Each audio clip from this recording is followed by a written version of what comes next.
We welcome you to this program of the Hour of Breakthroughs. We believe that this hour of breakthrough will bless your life. I want to thank you for joining me for another episode of Profiting by God.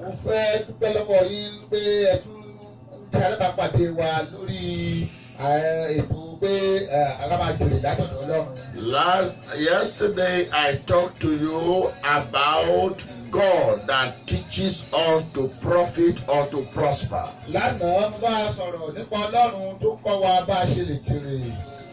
I know that your life is an investment by God. God himself is the one that invested you so that your life can bring profit unto him. In the scripture, he told us a proverb, a parable about a man that was traveling away from home but gave talents to his servants that they should profit with it.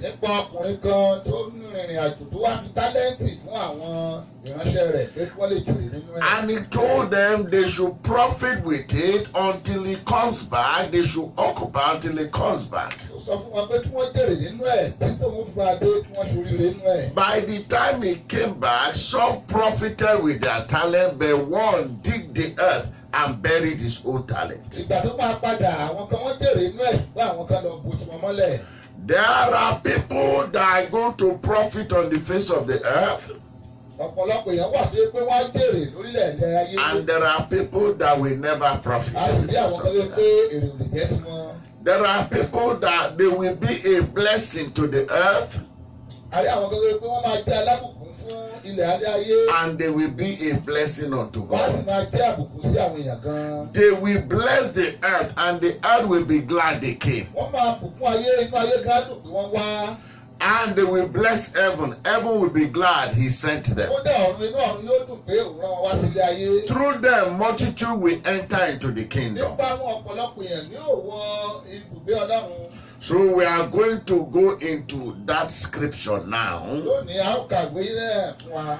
that talks about how Joseph profited in a foreign land. We want to use Joseph, Daniel, and some other patriarchs as case study today.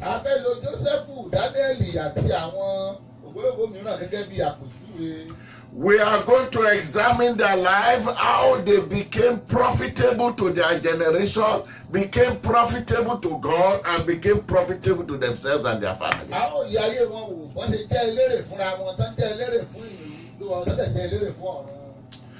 Shall we pray, please? Father, in the name of Jesus, incredible God of the universe, we thank you, we bless you for this hour of breakthrough. Holy Spirit of God, we ask that you breathe on your word, and your word will bless your people. We ask that you give them revelation that is very, very relevant to whatever they are going through right now. That their lives will not only be a blessing to themselves and their families, but it will be a blessing to their generation and will be a blessing to the kingdom of God. Lord, we thank you. Lord, we bless you. Holy Spirit, speak through me and use my mouth as the pen of a ready writer. Use me as vessel unto honor, and let the name of Jesus be glorified. In Jesus' mighty name we pray. Amen. Sister Olaide Adejumo, you are welcome in Jesus' name. Sister Ruth, you are welcome. Sherry Andrews, you are welcome. Muideen Anyakule, you are welcome in the name of Jesus. Babalunta, you are welcome in the name of Jesus. And those of you that are joining me on the Facebook Live, on the prayer line, wherever you are joining, I welcome every one of you in the name of Jesus. You are very, very important in the global plan of God. Hallelujah. Somebody say, I am very important in the global plan of God. Hallelujah. Be very, very mindful of this. Don't let anyone tell you anything else. You are very, very important in the global picture of what God is doing on earth. Can I hear amen to that? Amen. Hallelujah. Glory be to God in the highest. Glory be to God in the highest. Let us open our Bible and examine this scripture in Genesis chapter 41, verses 37 to 41. Genesis chapter 41, verses 37 to 41. Genesis 41.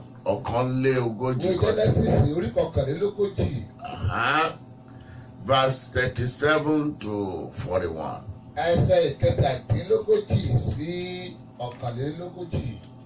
Wonderful. Òun náà sì dára ní ojú Fáráò. And the things was good in the eyes of Pharaoh. Àti ní ojú gbogbo àwọn ọmọ ọ̀dọ̀ rẹ̀. And the eyes of all his servants. Fáráò sì wí fún àwọn ọmọ ọ̀dọ̀ rẹ̀ pé. And Pharaoh said unto his servants. A lè rí ẹnìkan bí irú èyí. Can we find such a one as this? Ọkùnrin tí ẹ̀mí Ọlọ́run bẹ nínú rẹ̀. A man whom the Spirit of God is.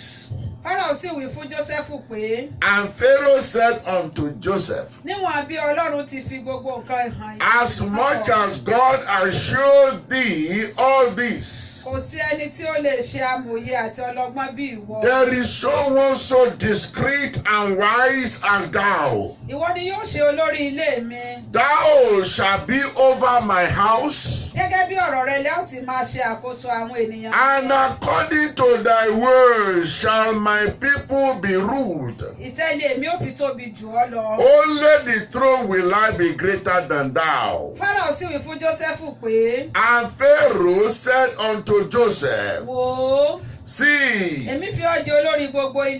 have set you over all the land of Egypt. Glory be to God in the highest.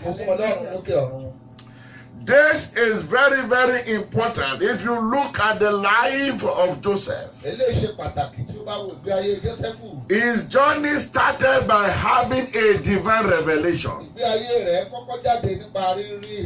A divine revelation of earth and heaven. He saw his productivity on earth.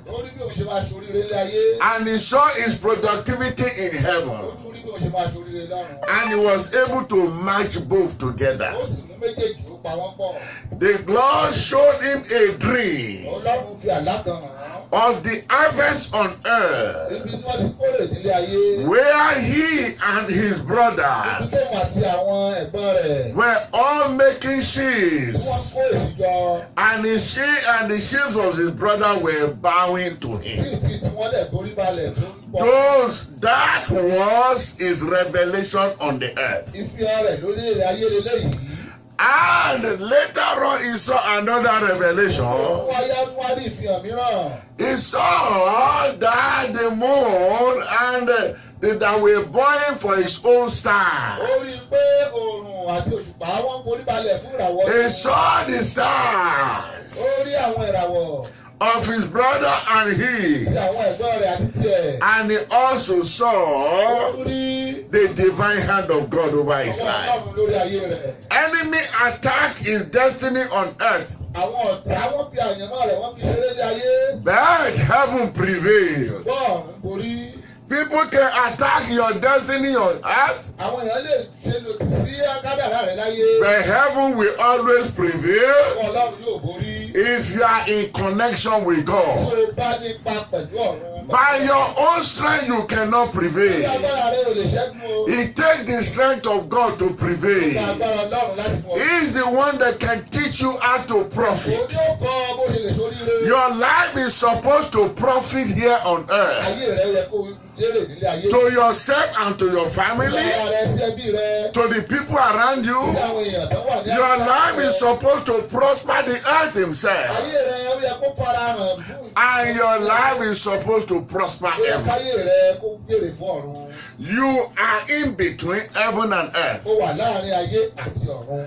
The Bible says spiritually you are seated in heavenly places with Christ. Sẹ́ni wípé nínú ẹ̀mí ojókòó ti Ọlọ́run lókè. If you have given your life to Tó Jesus. bá lè fàyè rẹ̀ fún Ọlọ́run. And you are here bodily, you are operating in the natural on the earth. Ara rẹ̀ wà níbí tó ṣe ti dé ayé. So how do you marry your heavenly throne and your physical activity on earth? Báwo ló ṣe máa ṣe ìgbépọ̀ àwọn ọ̀dọ́ ayé rẹ̀ àti ti ọ̀run pọ̀? This is the work of the Holy Spirit. Ọ̀rọ̀ ẹ̀mí mímọ́ lílé yìí. This is the work of the Holy Spirit. Iṣẹ́ ẹ̀mí mímọ́ lílé yìí. In the scripture we read, Nínú ìwé tí a kà nísìnyí. even Pharaoh Kódà Fáráò was asking his people ó tún béèrè lọ́wọ́ àwọn èèyàn rẹ̀. the situation that this man have explained to Ohun us. tó ṣẹlẹ̀ tí arákùnrin ti sọ. Who is so discreet, who has wisdom to be able to manage such a Láti situation? lè ṣerú nǹkan báyìí. He asked specifically, Ó tún béèrè. who is it that has the Spirit of God? Ta ló ní ẹ̀mí Ọlọ́run? Who has the Spirit of Ta God? ló ní ẹ̀mí Ọlọ́run? Right there is asking for the Holy Spirit. Níbẹ̀ ó béèrè fún ẹ̀mí Ọlọ́run. Who do we know that has the Holy Spirit of God? Sálámọ̀ tó ní ẹ̀mí nínú Ọlọ́run. That be able to lead us through all these situations that are going to afflict us. Who is going to help us? Tàbí ó ràn wá lọ́wọ́.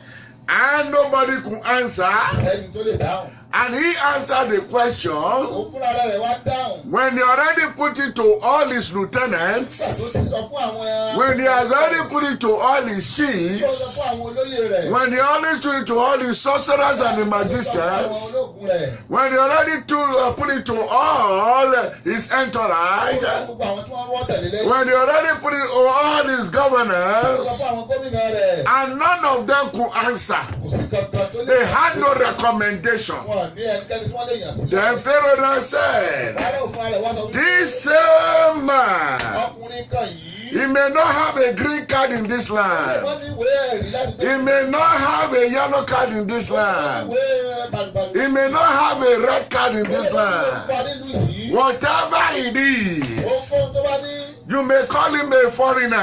pè é ní àjò. But look at you all. Nobody has the Spirit of the living God Òun kò sẹ́ tó lẹ́mìí Ọlọ́run. that can lead us through this Ó ordeal. lè gbé wa kọjá ní. The Bible says Bíbélì wípé that he told ó them, wá sọ fún wọn pé there is no one else kò sẹ́lòmíràn but you àfi ìwọ that you are able to explain this tó lè mystery. ṣàlàyé gbogbo àwọn èyí fún wa. You will be the one Wọ́n ló máa jẹ́ that will lead ẹni us. tí ó máa. You will lead my people, Ó jẹ́ olórí lead àwọn. the affairs of the whole Wọ́n land. ló máa ṣe ìta. Only in the Ní throne orí ìjọba nìkan. will I be greater than Yóò you. tóbi jù ọ́ lọ. And he waited for somebody to protest. Nobody could protest Ó it. wá dúró pé táwọn èèyàn tiẹ̀ lòdì sí. Kò sẹ́nikẹ́ni tó lè lòdì sí. Hallelujah. Hallelujah. And it was sealed.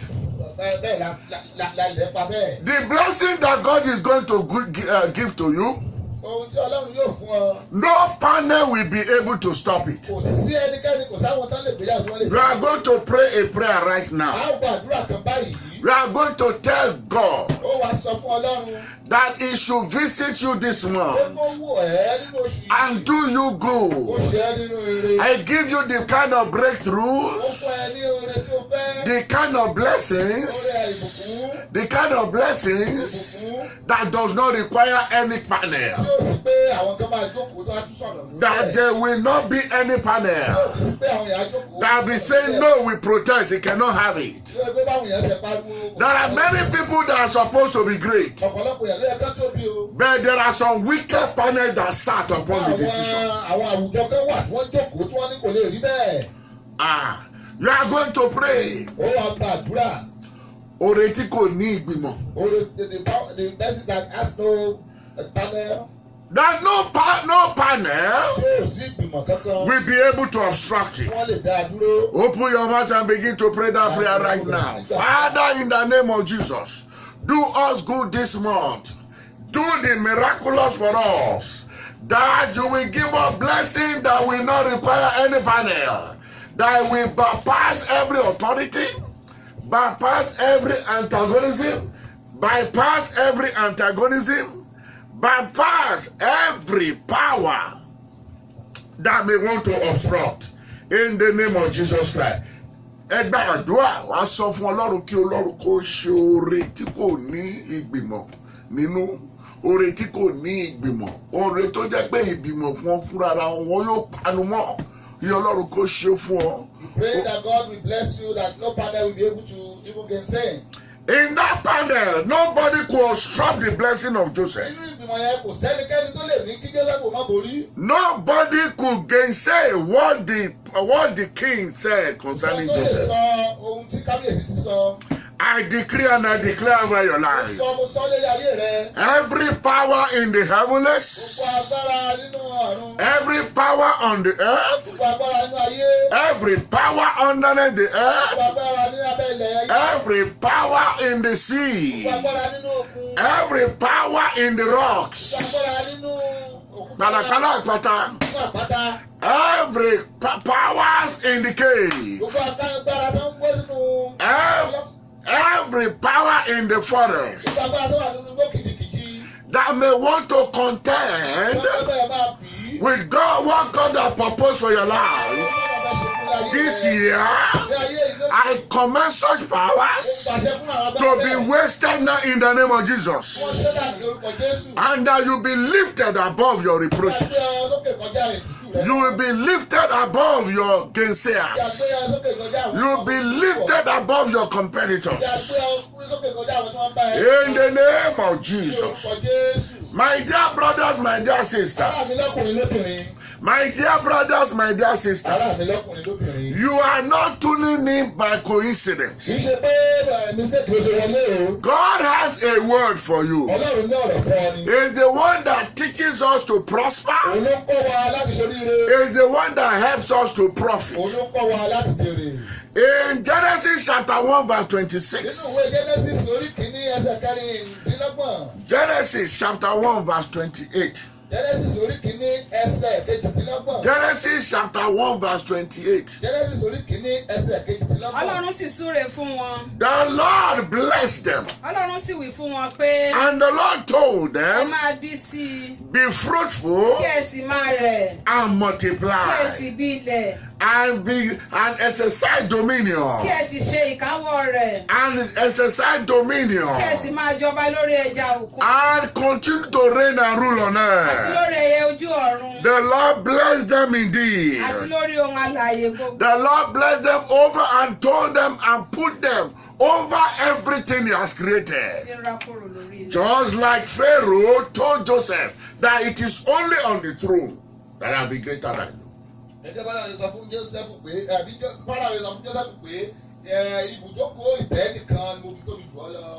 Likewise, God told Adam that he should be fruitful. He told him to be fruitful. He told him to multiply. He told him to replenish the earth. He told him to subdue the earth. He told him to exercise dominion over everything He has created, over everything in the sea. He called it the fishes in the sea, and everything on the land, and everything that fly in the heavenlies. He gave him dominion over the heavenlies, the fire that flies in the heavenlies. He gave him dominion over the earth, everything that creeps on earth. He gave him dominion over the sea and every sea, fish of the sea, and over every living thing that moves upon the earth. This is multiplicity of blessings ọ̀nà àti máa bùkún ní oríṣiríṣi eléyìí. that God gave to Adam. Tí Ọlọ́run fún Ádámù. Glory be to God. Ògo f'Ọlọ́run. Pharaoh told Joseph, Fáráò sọ fún Joseph. he said, because of the Spirit of God that is in you, Nítorí ẹ̀mí Ọlọ́run ti bẹ nínú rẹ. you will rule my people Ìwọ ló máa darí àwọn ènìyàn mi. in all things. Gbogbo nǹkan tó máa ṣe. Whatever you say is what they will Ohun do. tó o bá sọ ni wọ́n ò ṣe. Only on this throne Orí ìtẹ́ nìkan. will I be greater than Ó you. máa jù ọ́ lọ. My dear brothers, my dear sisters, Ọ̀rẹ́ mi lọ́kùnrin lóbìnrin. the mandate of fruitfulness Ohun tí a sọ pẹ̀lú ìbísí. is profit making. Òun ni láti jèrè. The mandate of fruitfulness Ohun tí a sọ pé láti rẹ̀ sí. is profit making. Òun láti jèrè. When God tells you to be fruitful, Ọlọ́run bá sọ fún ẹ pé kó o máa rẹ̀ sí. He actually telling you to profit. Ó sọ fún ẹ pé kó o máa jèrè ní o. Because God Himself is a businessman. Torí pé Ọlọ́run gan òṣòwò ní. God Himself is a businessman. Ọlọ́run fún ara rẹ̀ òṣòwò ní. The talent that He placed in you, Gbogbo tálẹ̀ tó gbé sínú rẹ̀. the giftings that are embellished in you, Gbogbo àwọn nǹkan tó wà nínú rẹ̀. they are meant to be used to bring glory to Ó Him. wà kó lè mú ògo wá fún Ọlọ́run. He wants to glory concerning your Ó life. fẹ́ gbogbo nínú ayé rẹ̀ ni o. So He hid Himself in a hardened Ó vessel wá fi ara rẹ̀ sí àwọn tó fi ara so rẹ̀ that sí you àwọn can bring profit to Ó Him, lè mú èrè wá fún un. profit to your Ó lè mú generation, èrè wá fún ara rẹ̀. profit to Ó lè yourself. mú èrè wá fún ìran But rẹ̀. many people are passing the face of the earth. Ọ̀pọ̀lọpọ̀ èèyàn náà pọ́lì rẹ̀ aláwọ̀ The earth did not even know that they came. Táyé tó ò jẹ́ wà fún wọn wá. The earth did not even know that they Ayé ò came. mọ̀ pé wọ́n wá. And there are some people that they came. Ọ̀pọ̀lọpọ̀ èèyàn ló wá sí. Even after they have left. Pé lẹ́yìn ìgbà tí wọ́n ti kú dàgbà. Airports are named after them. Orúkọ sì wà lẹ́yìn. Streets are named after Àwọn them. àdúgbò wọn ń dárúkọ Schools, nípa wọn. universities, and colleges are named Àwọn after ilé ìwé them. gíga yunifásítì wọ́n All kinds of great things are named after them. They became great creator and inventor with God. Àwọn ọjọ́ èèyàn gidi pẹ̀lú Ọlọ́run. They left the face of the earth Fi orílẹ̀ aláyé sílẹ̀. blessed than they made it, than they met it. Ju pé bí wọ́n ṣe bá lọ. They left the earth blessed than they met it. Wọ́n fi ayé sílẹ̀ pẹ̀lú ìbùkún ju pé bí wọ́n ṣe bá lọ. What shall be said concerning Kí you? ni wọ́n ò sọ nípa tiẹ̀? What shall be said concerning Àti you? kí ni wọ́n ò sọ nípa tiẹ̀? Did you leave the earth more terrible than the way you met Ó fẹ́ it? fi ayé sílẹ̀ kó bàjẹ́ ju bó You ṣe bá ṣe. added wickedness to the wickedness on the earth. Ó fẹ́ fi ìwà burúkú mọ́ ìwà burúkú. You added pain to the pain that's already on the Ó fẹ́ earth. fi ìlera mọ́ ìlera tó wà ní You ayé. were an emissary of devil. Ṣé oníṣẹ́ èṣù ni ọ́? You were a servant of the devil when you're on the earth. Àní ṣòjíṣẹ́ èṣù ni ẹ́ mọ̀ wá Don't sí ayé? think you can lead multitude to hell and you make heaven. Wọ́n rò pé o lè gbọ́ ọ̀pọ̀lọpọ̀ èèyàn lọ sí ọ̀rọ̀ àpáàdé. You cannot be deceiving people and leading them to hell and you now want to make it to heaven.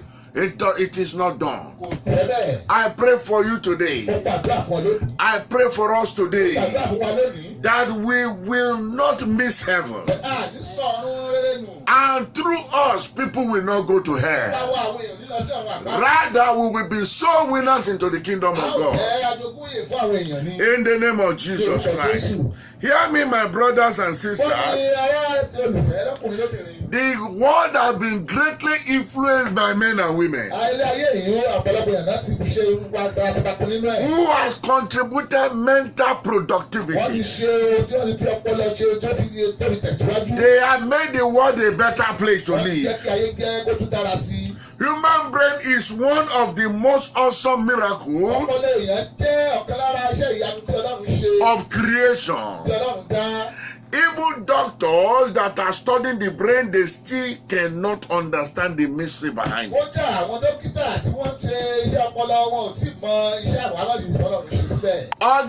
Organizations Àwọn ilé-iṣẹ́ and conglomerates, àtòjọ.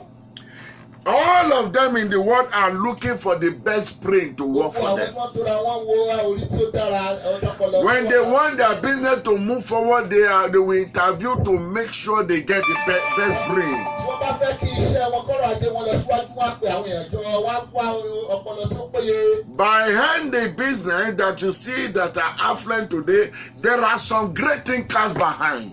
Àwọn ilé-iṣẹ́ tí orí tí wọ́n jẹ́ kàkàkàkà, àwọn kan wà lẹ́yìn wọn They will tell you when to consolidate. They will tell you when to expand. They will tell you when to cut down certain things. They will tell you when to invest on certain things. They spend a lot of time thinking and projecting. Just like Joseph projected and told Pharaoh, look here, 7 years of plenty is coming and 7 years of famine is coming. These 7 years are to bring you into the valley experience and the mountaintop experience. The valley experiences is not always pleasant. But the mountain experiences are very exhilarating. Therefore, for you to stay on top of the mountain, when the season of life wants to pull you down to the valley of nothingness, for you to remain on the mountain of prominence, when the valley of the world is calling you to the valley of nothingness,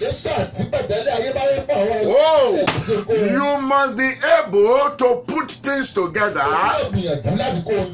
to preserve your people and the people of the earth, because money shall fail. Money has been failing for a long time.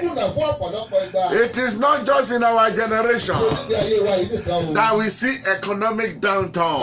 In the time of Joseph, money failed. In the time of Pharaoh, the Bible says money failed, and people began to sell themselves unto slavery. Glory be to God. Pharaoh knew that it was not Joseph that was talking. He knew that this brilliant idea is coming from above. And he that is above all. Promotion always comes from above. Not from the north, not from the south, not from the east, not from the west. He lifts one from the dunghill and set him with princes. Even with the princess of his people. Even with the princess of his people. And he had the ability to bring some down. My dear brothers, my dear sisters, God did not create you to be independent of him. He wants you to be dependent of him. And Jesus said it this way in John chapter number 15. Start from verses 1 to 5. John chapter number 15. Verses 1 to 5. He said, I am the true vine. And my God, my Father is the husbandman. Any branch that does not bring forth fruit, that my Father will cut it off. And the ones that bring forth good fruits, my Father is so honorable that is going to prune it so that it can bring forth more fruits. So that it can bring forth more fruits. Hallelujah. Now ye are clean through the word which I have spoken unto you. Abide in me, and I in you. As a branch cannot be fruitful by himself except he abides in the vine, no more can ye be fruitful except you abide in me. I am the vine, ye are the branches. He that abided in me, and I in him, the same shall be fruitful. Much fruitfully. Without me, you can do anything. You can do nothing. So you were not created to be independent of God. You are created to be dependent on God. Anything that is disconnected from its source dies. A stream that forgets its source dries up. A tree that is uprooted from the soil dies up. You take a fish from the water, you put it on the line, you don't need to do anything to that fish, that fish will just die. When you display things from their natural habitat, they die. You are connected to God. God is supposed to be the one that nourishes you. He's the one that's supposed to daily load you with benefits. But when you are disconnected from Him, you are actually a dead man walking. I pray for you today. If you have been disconnected from Christ, if you have been disconnected from God, if you have been disconnected from your source, may the grace of God, may He reconnect you now. May He reconnect you now. May He bring you back. As He brought back the prodigal son. He was disconnected from his father. He continued to spend all they gave him, and he has spent himself until he came back to the source. It will have been wasted. My dear brothers and sisters, don't be wasted. God is the one that can teach you to profit. He is the one that can teach you to prosper. And by God you will triumph gloriously. The hand of God is the one that lifts up. In Psalm 3 verse number 3, the Bible says, "Thou art my shield, my glory, and the lifter up of my head." He is the lifter up of your head. Can you please read that scripture for us? Ìwọ Olúwa, ìrẹ ni asà fún mi, ògo mi, àti olùgbé orí mi sókè. God is the lifter up of your head. He's the lifter up of men. He's the one that can abase man. He's the one that can lift up men. You know, I read the scripture in the Bible, and I actually marveled about it. Because only God can fire somebody and kept that job, so that nobody will take over the job. And when that person realizes his mistake and he comes back to God, God will now reinstall him. Nebuchadnezzar was a king. He was very prideful. And he made a prideful statement one day. And immediately he made that prideful statement, the Lord robbed him of understanding. He became like a beast. He lost understanding. That day he was walking around on the couch.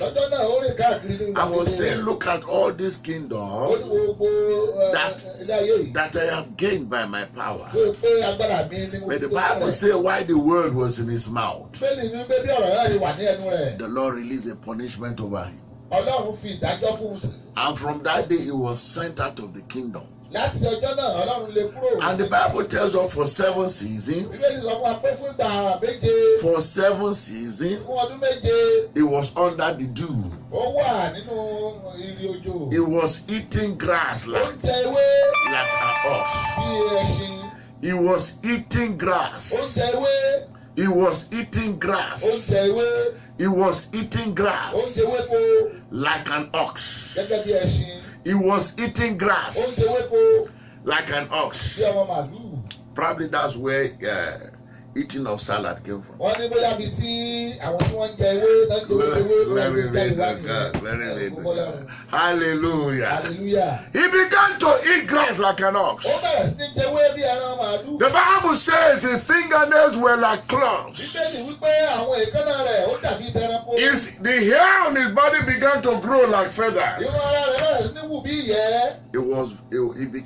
It became a non-entity. Ó di ẹni tí ò jámọ́ kankan. It became nothing. Ó di ẹni tí ò jámọ́ kankan. And in that state, Nínú ibi tó wà yìí. he was able to honor God Ó wá rántí Ọlọ́run. and give glory to Ó God, fi ògo fún Ọlọ́run. the creator of the universe, Ẹ tó dá ọ̀run àtayé. the creator of the Ẹ tó universe, dá ọ̀run àtayé. the creator of the Ẹ universe. tó dá ọ̀run àtayé. I pray for you today. Mo gbàdúrà fún ọ lónìí. I pray for you today. Mo gbàdúrà fún ọ lónìí. If you are so prideful, Tó o bá ní ẹ̀mí ìgbéraga. thinking that your hand can get you everything, Tó o rò pé ọwọ́ rẹ lè kan ọ̀run. your knowledge, your ability can get you everything. Bẹ́ẹ̀ ni rẹ̀ ó lè fún ọ ní gbogbo. May the spirit of a repentance come upon you Ó now, jẹ́ lè tẹ̀rù nípò àdá báyìí. so that you can surrender to God. Kó o lè ṣe Ọlọ́run. Those that did it last time, Àwọn tí wọ́n ṣe é ní ìgbà kan rí. they all went dead. Wọ́n kú dànù ní They o. died before their time. Wọ́n kú kó tó di They ọjọ́ were wọn. cut off from the face of the Wọ́n gbé earth. wọn kúrò lórí ilẹ̀ ayé. The grace of God brought Nebuchadnezzar back Ògùn Ọlọ́run lókùnlékùn Dánilẹ́rì padà o. because he honored God. Torí pé. If you will honor God today, my brother, Tó bá lè fọ ògo fọ́lọ́run lónìí. if you will honor God today, my Tó bá sister, lè fògo fọ́lọ́run lónìí. if you will honor God today, my Tó colleagues, bá lè fògo fọ́lọ́run lónìí. you will see the glory of the Wàá Lord. rí ògo Ọlọ́run. You will see the glory of the Wàá Lord. rí ògo Ọlọ́run. You will see the glory of the Wàá rí Lord. ògo Ọlọ́run. God created you to make a difference in his global affair. Ọlọ́run kọ́ ó dá ọ láti fi ṣe àyípadà nínú ògo He rẹ̀. created you to make a positive influence in your family, Ó dá ọ láti ṣe ohun ògo gidi nínú ẹbí rẹ̀. a positive influence in your church, Ó fún ọ láti ní ipa tó dára nínú ìjọ a rẹ̀. positive influence in your place of work, Ó dá ọ láti ní ipa tó dára níbi iṣẹ́ a rẹ̀. positive influence in your career. Ó dá ọ láti ní ipa tó dára nínú ayé rẹ̀. And when you begin to do this, Tí o bá bẹ̀rẹ̀ sí ní ṣe tiẹ̀, you are representing God on earth, òun ṣe aṣojú Ọlọ́run lórí ayé. and he adds more grace unto you. Ó ní ògo tó máa pọ̀ tó máa fún ọ. When Nebuchadnezzar realized that he was in error, Nígbà tí Nebukadnezari rí pé he surrendered to ó wá God. fàyè rẹ̀, ó fi ẹ̀fún Jésù. And the Bible said that his sound mind came back to him, Bíbélì wípé ọkàn rẹ̀ padà, and he was restored ó wá dá a padà. to his seat. He was restored to his throne. A wá dá a padà sí àga rẹ̀. Now I want to pray with you. Mo fẹ́ gbàdúrà pẹ̀lú rẹ. If you have been displaced from your seat of Kálá ti gbé honor, ọ kúrò ní ipò ògo rẹ. I pray for you now. Mo gbàdúrà fún ọ báyìí.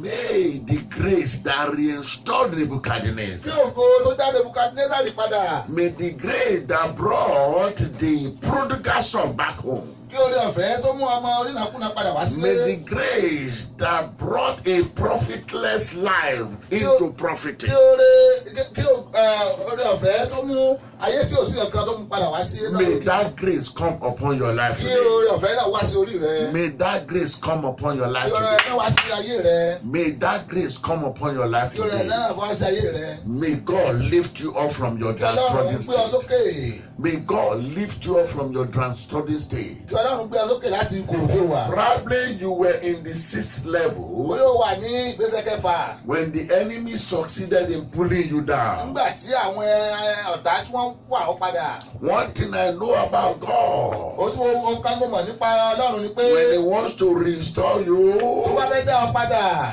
he will not do it just the way he used to be. kò ní gbé ẹ síbi tó yẹ kó gbé ọ sí. He does it better than the way he A used ṣe to ju be. bó ṣe yẹ kó ṣe é lọ. So I see him taking you higher Mo rí pé ó ń gbé ọ lọ sókè. than where you are Ibi falling. tó wà tí o ti ṣubú tẹ́lẹ̀. If you will only surrender to him Tó today. bá lè gbà fún un lónìí. My dear brothers and my dear sisters, Ará mi lọ́kùnrin àti lóbìnrin. look at Joseph in Egypt. Wo Jósẹ́fù ní ìlú Íjíbítì. He came into Egypt as somebody that was sold in Ó wá slavery. sí Íjíbítì bí ẹni tí wọ́n tà ní oko ẹrú.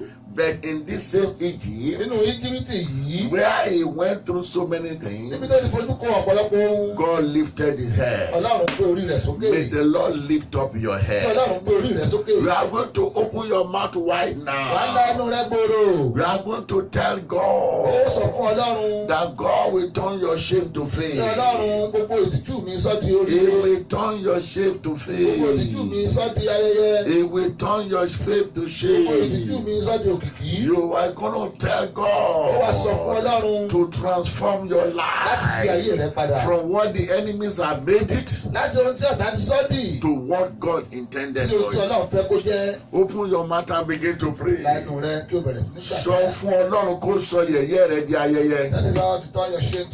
Tell God to turn your shame to glory. Tell God to turn your shame to honor. Tell him to turn your shame to fame. In the name of Jesus. Open your mouth and pray that prayer. Pray that prayer. Pray that prayer. Pray that prayer. Thank you, Lord Jesus. Blessed be your holy name. Hallelujah. Glory be to God. In Jesus' mighty name we are praying. Now in the human realm, academic training in institutions is provided so that somebody can influence their brain to another level of capacity, to a capacity that is more profitable.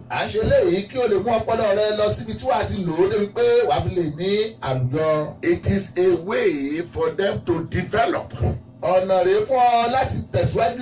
to be stimulated, to perform higher than what they used to know. By studying, you are investing into your mind. You are trying to be better than who you were before. God created the minds, the human mind, to be able to reproduce and recreate.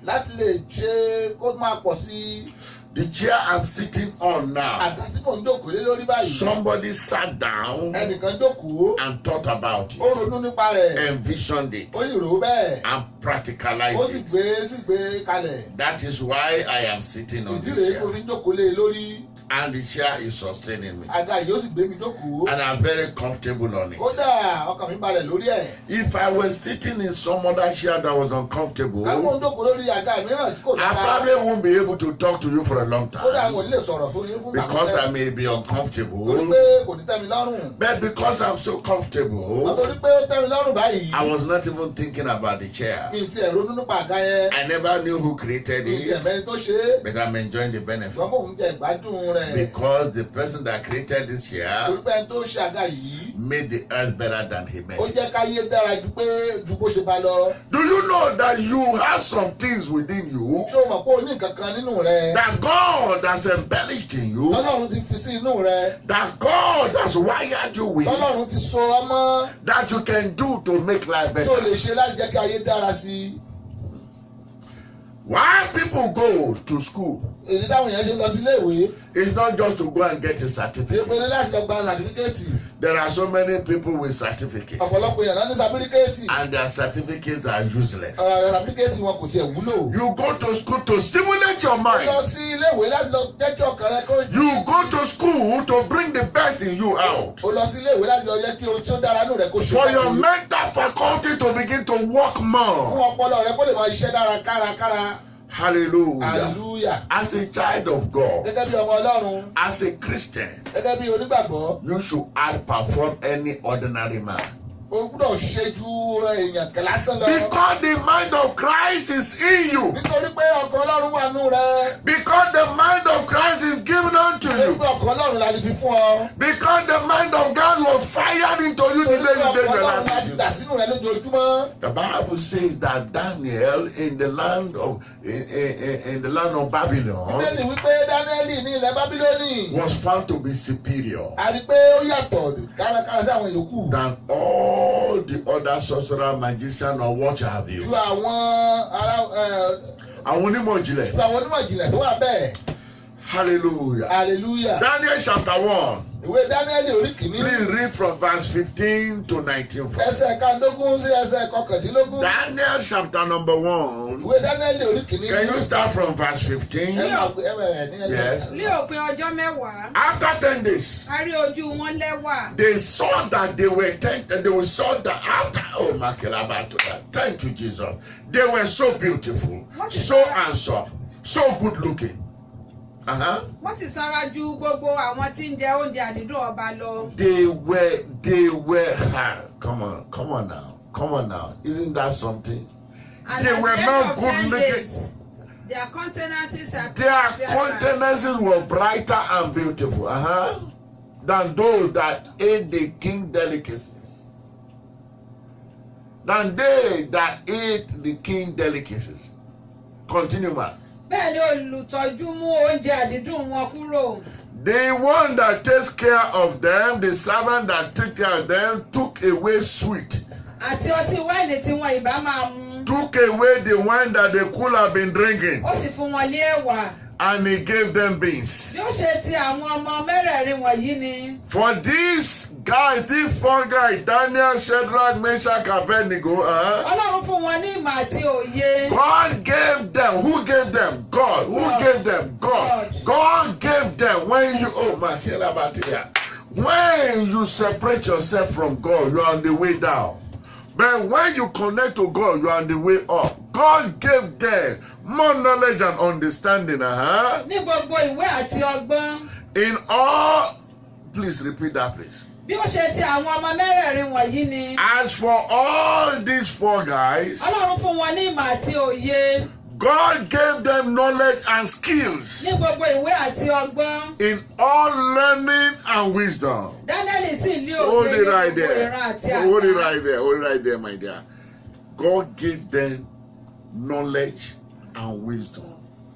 In what? And gave them skill. In all what? In all learning and wisdom. Am I communicating? Yeah. So God is the one that gave them the ability to learn, the ability to acquire wisdom. God is the one that did it. Look, let me tell you. Just because you go to college, you get so many degrees, does not equate success. Torí pé ó lọ sí ilé ẹ̀kọ́ gíga tó lọ gba ìwé kò mí pé ó bá ṣoríire. Your knowledge can bastardize the entire earth. Ẹ̀kọ́ tó lọ kọ́ gan ó lè kó bá ilẹ̀ alààyè. If you don't have God attached to it. Tó o bá ní Ọlọ́run tá a fi sí inú rẹ̀. Some of the problems we have today. Gbogbo ọ̀pọ̀lọpọ̀ wàhálà tá a ní lónìí. Is because of knowledge upside down. Torí àwọn èèyàn tó wà lọ kẹ́kọ̀ọ́ kọrí sódò. Hallelujah. Hallelujah. Hallelujah. Hallelujah.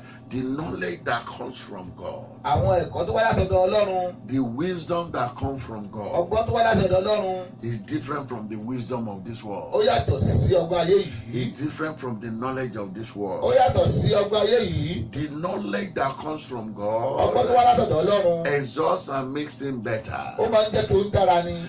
But the one that comes from the devil Ṣùgbọ́n tó wá látọ̀dọ̀ èṣù. is very destructive. Ó máa ń ba ayé jẹ́ ni. Continue, man.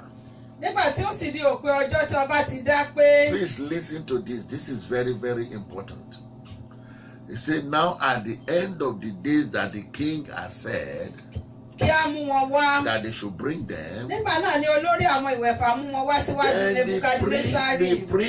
the priest of the eunuchs brought them before Nebuchadnezzar. Ọba sì bá wọn sọ̀rọ̀. And the king communed Nínú with them. gbogbo wọn. Among them all Kò sì sí ẹni tí ó dàbí Dáníẹ́lì. was found none like Daniel, Ananiah. Ananias, Míṣáélì. Meshach, Àti Azariah. and Azra. Nítorí náà ni wọ́n fi ń dúró níwájú ọba. Therefore, they were promoted to stand before the kings. Àti nínú gbogbo ọ̀ràn ọgbọ́n àti òye. And in all matter of wisdom and Tí ọba ń béèrè lọ́wọ́ wọn. that the king inquired Ó of rí i them. pé ní ìwọ̀n ìgbà mẹ́wàá. He found them to be 10 times better Ju gbogbo àwọn amòye àti ọlọ́gbọ́n tí ó wà ní gbogbo ilẹ̀ than ìjọba rẹ̀ all lọ. the magicians and the astrologer, the soothsayer in all his realms, not the realm of his kingdom. Daniel sì wà síbẹ̀ títí di ọdún ìkíní ti Kírúsì ọba. Thank you very much. So let me tell you, Jẹ́ kí n sọ fún ọ. You need God O nílò Ọlọ́run. if you are going to go higher. Tó bá yẹ kó fẹ́ ga. And I want us to go and pray now. Wọ́n ká lọ gbàdúrà báyìí. I want us to go and pray now. Wọ́n ká gbàdúrà báyìí. First of all, confess and say, Kọ́kọ́ tẹ́wọ́ kó wípé I receive Jesus mo Christ gba Jésù Kristi as my Lord and Savior. gẹ́gẹ́ bí Olúwa àti Olùgbàlà mi. I forsake the Mo devil fi èṣù sílẹ̀ and all his handiwork. àti àwọn iṣẹ́ ọwọ́ rẹ̀. I forsake his Mo co-host. fi èṣù sílẹ̀.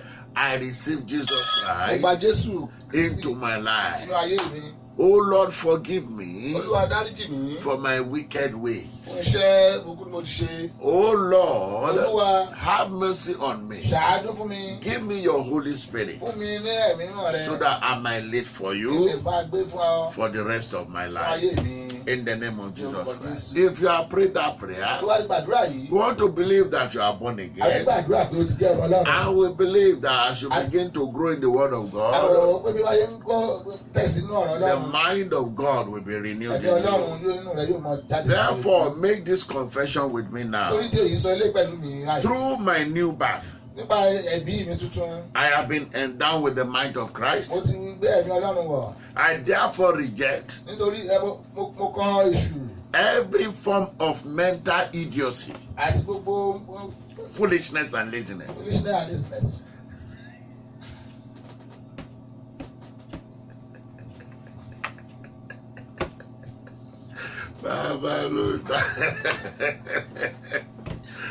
Foolishness and laziness. Foolishness and laziness.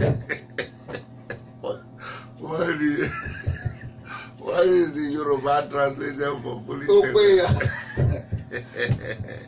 Glory be to God in the Ògo highest. fún Ọlọ́run lókè ọ̀run. Say after me, I shall henceforth, Lẹ́yìn àsìkò yìí, I shall henceforth láti sísìnyí, function with divine mind, wọ́n máa fi ẹ̀mí Ọlọ́run ṣiṣẹ́. the mind of Christ, Ẹ̀mí Ọlọ́run in the name of ní orúkọ Jesus. Jésù. Say after me, Lọ́yọ̀ tẹ̀lé mi. my Father, Bàbá mi, bàbá mi. I thank you for the grace Mo dúpẹ́ lọ́wọ́ rẹ fún orí and the ọ̀fẹ́. power of the Holy Spirit. Àti agbára ẹ̀mí mímọ́. I thank you for my spiritual Mo dúpẹ́ fún ẹ̀mí mi and mental growth àti ọpọlọ mi tí ó tẹ̀síwájú. in the name of Orúkọ Jesus.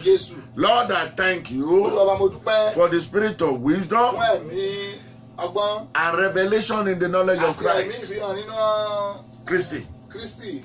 I thank you, Lord, Mo dúpẹ́ lọ́wọ́ rẹ Olúwa. for giving me the mind of Christ Láti fún mi ní ọkàn Ọlọ́run and the spirit of Christ àti ẹ̀mí Ọlọ́run. in the name of Ní orúkọ Jesus. Jésù. Oh Lord, fill me with wisdom Ọlọ́run fún mi pẹ̀lú ọgbọ́n from on high láti òkè wá. to live a life of divine Kí n lè purpose, gbé ayé tó nípa.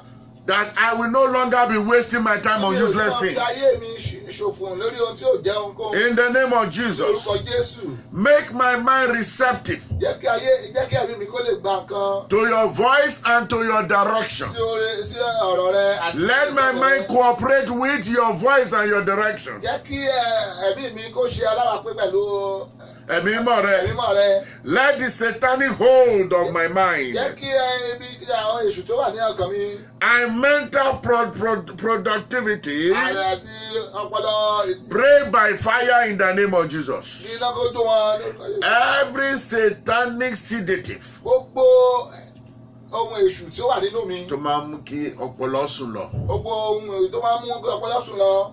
Every satanic Gbogbo àwọn sedative ohun èṣù tó máa mú ọpọlọ sùn lọ. of my brain, Nínú ọpọlọ mi. of my mind, Nínú ọkàn mi. break in the name of Jesus. Yọ wọ́n dànù ní orúkọ Jésù. Lord, give me solid, fine, and excellent mind. Ọlọ́run fún mi ní ọkàn gboyà tí ó péye.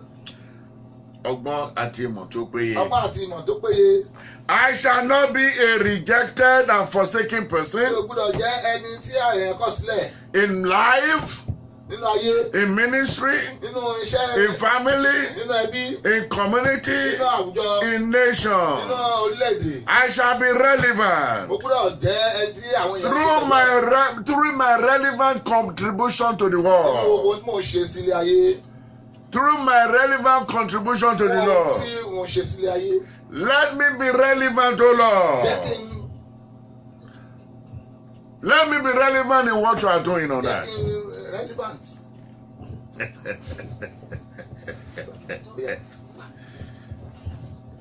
In the name of Jesus. Lórúkọ Jésù. In the name of Jesus. Lórúkọ Jésù. In the mighty name of Jesus. Lórúkọ Jésù. Oh Lord my God. Ọlọ́run bàbá mi. In your global picture, Nínú ohun rẹ tó ṣe ilé ayé. don't exempt me. Má yọ mí sẹ́yìn. Má jẹ́ kí ọ̀rọ̀ ayé mi kí ó falẹ̀. Má yẹ kí ọ̀rọ̀ ayé mi ó falẹ̀. Don't exempt me. Má yẹ kí ọ̀rọ̀ ayé mi ó falẹ̀. Let me matter in your global Jẹ́ kí picture. n nípa nínú ohun tó ṣe ilé ayé. Make me matter. Make me a contributor to the Jẹ́ kí to n human jẹ́ race. alábàápín ohun tó ṣe ilé ayé. In the name of Jesus. Lórúkọ Jésù. Don't let my talent be wasted. Má jẹ́ kí tálẹ́ǹtì mi ó waste. What I am supposed to do, don't let it be given to another Ó jẹ́ person. kí n ṣe má fún ẹ, má jẹ́ kí ó yẹ kí fún ẹlòmíràn láti ṣe. Ògo mi kó má di pàṣípàrọ̀. Ògo mi kó wá ní pàṣípààrọ̀. In the name of Jesus, Lórúkọ Jésù. every talent given to me Gbogbo ògo tí a fún mi shall become profitable, ló máa jẹ́ ohun tí ó máa ṣe rere nípa ẹ̀. shall be productively utilized. Máa ṣe rere nípa ẹ̀. In the name of Jesus. Lórúkọ Jésù. In the name of Lórúkọ Jesus. Jésù. Every gift you have given to me Gbogbo ẹ̀bùn tí ó fún mi that have gone to sleep, tí mo fi lọ sùn. oh Lord, resurrect. No, ẹ̀bùn mi tó ti sùn lọ. Gbogbo ẹ̀bùn mi tó sùn lọ. All the gifts you have given to me, Gbogbo ẹ̀bùn tó ti fún mi. all the talents you have given to me Gbogbo àwọn tálẹ́ǹtì tó ti fún mi that has gone to sleep, tó ti lọ sùn. that has not found expression. Tí ó sì wá náà láti búyọ. Oh Lord, share them up by your Wọ́n power. máa jí wọn pẹ̀lú agbára rẹ̀. Let them begin to find Jẹ́ kó bẹ̀rẹ̀ expression. sí ní wá ṣíṣe. Let me not engage in secondary at the expense of my primary. Má jẹ́ kí n máa ṣe ohun tó yẹ kí n ṣe nígbà tí n bá fi ohun tó yẹ kí n ṣe sílẹ̀. Ah, very good, very good, very good, very good. Hallelujah. Hallelujah. Indeed, you understand Yoruba. Glory be to God in the Ọlọ́run highest. lókè ọ̀run. Pray right now and tell God Gbàdúrà kí o sọ fún Ọlọ́run that you will not useless your life, pé o ní fi ayé rẹ ṣòfò. that you will not cooperate with the enemies. Pé o ní jẹ́ alábàápẹ́ pẹ̀lú èṣù. Enemies want to useless your life, Èṣù fẹ́ fi ayé rẹ ṣòfò. but they cannot do it if you don't cooperate. Ṣùgbọ́n wọn ò lè ṣe é tó bá fọwọ́sowọ́pọ̀ pẹ̀lú wọn. Orí rẹ̀ ò ní gbà Your bọ̀dé, head will not be. will not cooperate with Your head will them. not cooperate with the devil. Pray right now Gbàdúrà báyìí. that your name will not cooperate with the enemies. Orúkọ rẹ ò ní gbàbọ̀dé pẹ̀lú. Your picture will not cooperate with the enemies. Àwòrán rẹ ò ní gbàbọ̀dé pẹ̀lú èṣù. The name of your mother will not cooperate with the enemy Orúkọ against ìyá you. rẹ ò ní gbàbọ̀dé pẹ̀lú èṣù. Your inner man will not cooperate with the enemy. Inú rẹ kò ní gbàbọ̀dé pẹ̀lú èṣù. Your children's life will not cooperate with the Ayé enemy. àwọn ọmọ rẹ ò ní gbàbọ̀dé pẹ̀lú èṣù. Now every evil verdict Gbogbo ìmọ̀ràn èṣù ní ayé ẹ. concerning your life be Nípa ayé cancelled ẹ agédànù. by the blood of Jesus Pẹ̀lú Christ. ẹ̀jẹ̀ Jésù Kristi. By the blood of Jesus Pẹ̀lú Christ. ẹ̀jẹ̀ Jésù Kristi. I want you to pray right Ó yẹ now. kó gbàdúrà báyìí. Just as the gift of Joseph Gẹ́gẹ́ bí ẹ̀bùn Jósẹ́fù. made room for him in the Ó fún palace, láàyè nínú ààfin. he became profit to himself Ó and his jẹ́ family. ẹni tí ó ṣe rere sí ara rẹ̀ àti sí He ẹbí rẹ̀. became profitable to his Ó generation. jẹ́ ẹni tí ó ṣe rere fún àwọn He ẹbí rẹ̀. became he became a national figure Ó di olókìkí ní that ìlú people were looking up to. táwọn èèyàn ń wò lọ́ọ̀kan. He became a solution carrier Ó jẹ́ ìdáhùn sí gbogbo ìbéèrè to wọn his generation. sí àwọn ìrandíran rẹ̀. Therefore, Nítorí ìdí èyí, let my own gift jẹ́ kí ẹ̀bùn tèmi make room for me ó lànà fún mi where it matters. níbi tó ti ṣe yọ. In the name of Jesus Lórúkọ Christ. Jésù Kristi. My Father and my Bàbá mi God, àti Ọlọ́run mi. open for me Lànà now ṣí fún mi. the palace, Ààfin my place of ibi tí destiny, kádàrá mi gidi wà. where my fulfillment must come Níbi on. tí ìtẹ̀síwájú mi yóò ti Open the door for me. Bàbá ṣílẹ̀kùn fún mi. In the name of Lórúkọ Jesus. Jésù. My Father, my Bàbá mi àti God, Ọlọ́run mi. every good Gbogbo thing ohun rere that has eluded tó ti me, sá lọ kúrò náà that lọ has mi. jumped me Tó ti fò mí over, kọjá. rechannel them back to Olúwa bá kọjú wọn me. padà sí mi. In the name of Lórúkọ Jesus. Jésù. My Father, my Bàbá mi àti Father, Ọlọ́run mi. locate me, Wá mi Lord, rí with your many benefits pẹ̀lú àwọn oore rẹ that I have lost, tí mo ti sọnù. that I have Tí mo lost, ti sọnù. that has jumped me Tó ti fò over. mí lọ. wọn. Locate me with them now. Wá mi rí pẹ̀lú wọn. In the name of Ní orúkọ Jesus. Jésù. Daniel, through the wisdom of Daniel God, pẹ̀lú oore ọgbọ́n Ọlọ́run. was preferred and promoted Wọ́n gbé e ga, wọ́n gbé e sókè. through the knowledge of God. Nípa ìmọ̀ Ọlọ́run. He was preferred and Wọ́n gbé e promoted. ga, wọ́n gbé e sókè. My Father and my Bàbá mi God, àti Ọlọ́run mi. cause me to be preferred and Láti promoted. lè gbé mi sókè. I receive excellent spirit Mo gba ẹ̀mí ọ̀tun ìtọ́síwájú. to tower high Láti above kọjá lọ sókè. my Ju àwọn contemporaries. ẹgbẹ́ mi lọ. In the name of Ní orúkọ Jesus, Jésù. my Father and my Bàbá mi àti God, Ọlọ́run mi. I decree Mo pàṣẹ. sevenfold restoration. Ìdápadà lọ́nà méje. I declare Mo pàṣẹ. sevenfold restoration Ìdápadà lọ́nà méje. this year Lọ́dún yìí. of all that I have lost Gbogbo mo ti sọnù. to the enemy camp. Sí gàgà àwọn ọ̀tá. In the name of Ní Jesus. orúkọ Jésù. My Father and my God, Olúwa bàbá mi àti Ọlọ́run mi. every door that has been opened Gbogbo ilẹ̀kùn tí a for, ṣí for stupidity, fún for foolishness, ọ̀dẹ̀ fún àìfún. for the enemies Fún ọ̀tá. to raid me, Láti ṣe to raid my blessing, láti jí nǹkan mi lọ. let those doors be shut Olúwa bá ti àwọn ilẹ̀kùn by yìí. the precious blood of Ní Jesus Christ. orúkọ Jésù Kristi Olúwa. In the name of Ní orúkọ Jesus. Jésù Kristi Olúwa. My Father and my God, Bàbá mi àti Ọlọ́run mi. I thank you. Mo dúpẹ́ lọ́wọ́ rẹ. I bless you Mo dúpẹ́ lọ́wọ́ rẹ. because you are the one Torí pé ẹ̀yin that teaches men to profit. ló ń kọ́ èèyàn bí wọ́n ṣe lè ṣoríire. You told Ó sọ Joshua, fún Joshua, the son of Nun, ọmọ Núù, that if you kept in your word pé tó bá dúró ní ọ̀rọ̀ rẹ, and continue to study day in and kó ló wá night, kà á lójoojúmọ́, and that he will become pé yóò prosperous di ẹni tí ó yalábùkún fún, and he will have good yóò success. sì ní oríire. Lord, help me Ọlọ́run ràn mí lọ́wọ́ to study your word láti lè ka ọ̀rọ̀ rẹ, and gain insight kí n lè ní ẹ̀mí nínú rẹ̀ for foresight. fún àtẹ̀síwájú. Insight Insight for foresight. láti tẹ̀síwájú. In the name of Ní orúkọ Jesus. Jésù Kristi. Thank you, Olúwa Lord, ò ṣe for what you have done fún for ọjọ́ ìṣe me. fún mi. Blessed be your holy name. Hallelujah. Hallelujah. Hallelujah. Amen. Amen. Amen. Amen. And amen in Jesus' Amen. In Jesus' name. name. Amen. Amen. Hallelujah. Glory be to God. Glory be to Hallelujah. God. If you are still on the line and you need one-on-one prayer, even after we shut down, I'll still be here for another 5 minutes at the radio station to pray with you. You can call on, and please call this number. What's the number? Can you give me the number? 443 443 410 410 2427. 2427. So I can have a one-on-one prayer with you. I have 5 more minutes as we shut down this session. Please don't forget, this is your humble servant, Apostle Dr. Anthony Aladekoba of Christ Throne Ministries. We are located in Windsor, Maryland. That's the Baltimore County. And we're located at 2505 Lord Baltimore Drive. Hallelujah. In Windsor, Maryland.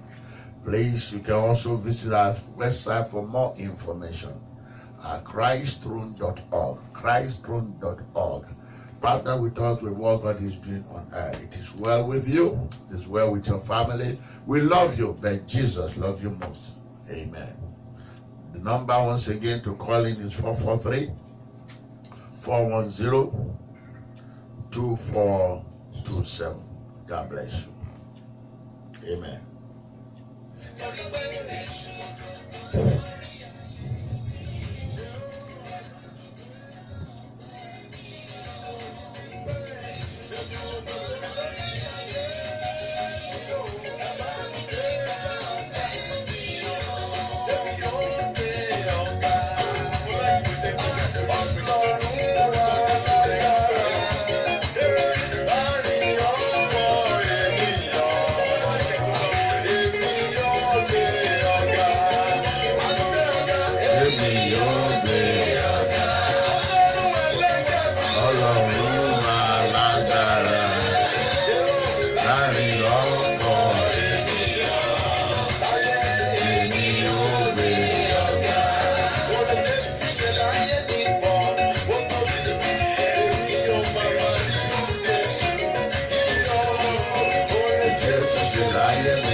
Amen.